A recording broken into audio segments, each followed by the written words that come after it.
Саламатсыздар ма, балалар? Бүгін сіздерге Жетісу облысына әйгілі балалар жазушысы Әлис Қабаятыларының алтын кітап ертегісін айтып берейін.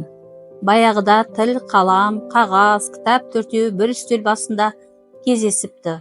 Осы төртеуміздің қайсымыздың дәрежеміз үлкен, бір-бірімізден артықшылығымыз қандай, соны сараптап көрейік дейді.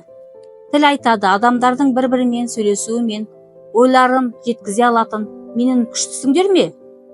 Менің басты құрал екенімді мойындағыларың келмей таласқандары не жорық? Қалам тік тұрып, сәл-пәл ойланыңқырап барып, әй тіл, өйтіп дандайси берме. Сөздің майын тамызып сөйлейтінің рас, ал айтқан сөздерің қағаз бетіне түсіретін кім өзі? Ойларыңды жинақтап, қателеріңді түзейтін де, өңдейтін де, жөндейтін де мен. Егер де мен жазбасам, сөздерің айтылған жерде тардай шашылар еді, тіпті ұмытылып та қалар еді депті. Сонда қағаз, пілау сенің айтқаның, мына қаламның жазғандарын кім сақтайды? Қағаз, мінсіз сен түк емессің, шашылып, желге ұшып, тозығың шығар еді депті кітап. Мен болсам, сөрелерде қаз-қатар тізіліп тұратын құнды мүлік ретінде бағаланамын, ғасырдан ғасырға жететін рухани байлықпын. Сонда қайсымыздың айтқандарымыз дұрыс деп, тіл, қалам, қағаз, кітап төртеуі бір-бірімен қарап тұрғанда тіл.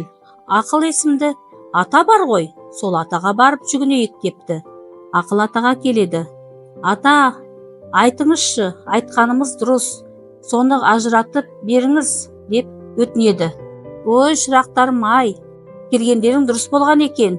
Сұрап білгенің еш айыбы жоқ. Онда былай қарақтарым, кімде-кім ақылдасып, бірлесіп жұмыс істейтін болса, олардың тірлігі бірлікке айналады, береке мерекеге жеткізеді, ерлік болса, барлыққа, байлыққа, бақытқа жол ашады деген екен. Өйткені әрқайсысы өз міндеттерін білесіңдер.